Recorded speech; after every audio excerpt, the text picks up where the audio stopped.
এখনকার দিনে মনে হয় একটা দিনও চিকেন ছাড়া একদম চলেই না। যদি ভাবি যে আজকে চিকেন রান্না করব না, তাহলে সব বাচ্চারাই না খেয়ে থাকবে, এমন একটা অবস্থা হয়ে গেছে। সবাইকে আসসালামু আলাইকুম। কেমন আছেন সবাই? আশা করি সবাই ভালো আছেন। আমিও ভালো আছি আলহামদুলিল্লাহ।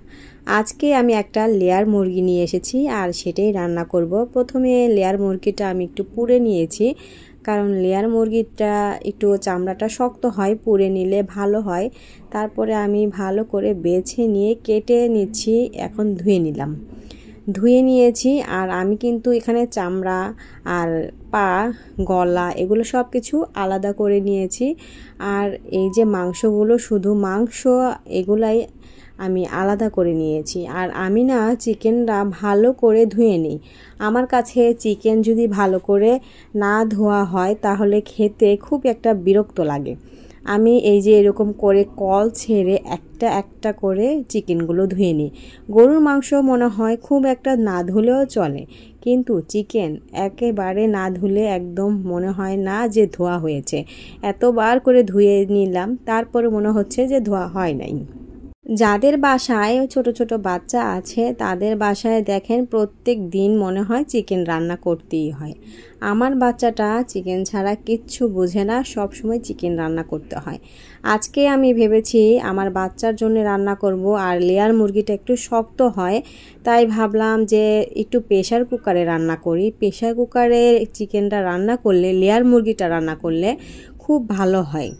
আর লেয়ার মুরগিটা একটু শক্ত হয়, এটা হয়তো আপনারা সবাই জানেন। তাই আমি প্রেশার কুকারেই মাখিয়ে দেব। আর প্রেশার কুকারে আমি যখন রান্না করি এরকম করে হলুদ, মরিচ, ধনিয়ার গুঁড়ো, আদা রসুন আর সব রকম মশলা আমি বেটে নিই। নেওয়ার পরে আমি সুন্দর করে মাখাই দিই। এখানে আমি কিন্তু সব কিছু একসঙ্গে দিয়ে দিলাম। পেঁয়াজ কুচিও দিয়ে দিয়েছি আর সাথে সয়াবিন তেলও দিয়ে হাতে ভালো করে মাখিয়ে দিব। প্রেশার কুকারে কিন্তু এই লেয়ার মুরগিটা রান্না করলে খুব সুন্দরভাবে সিদ্ধ হয়ে যায়। আর বাচ্চাদের জন্যে সেটা খেতেও খুব ভালো হয়। যদি আমি প্রেশার কুকার ছাড়া রান্না করি এই লেয়ার মুরগিটা একটু সময় লাগে, কিন্তু প্রেশার কুকারে রান্না করলে একটু তাড়াতাড়ি হয়, এই আর কি। যাই হোক, আমার এই যে রান্নাটা প্রায় অর্ধেক হয়ে গেছে।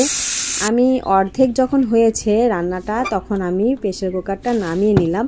আর আমার কাছে বাচ্চাদের জন্য যে কোনো মাংসতেই আলু আমি খুব পছন্দ করি। এখানে আমি বেশ কয়েকটা আলু দিয়েছি।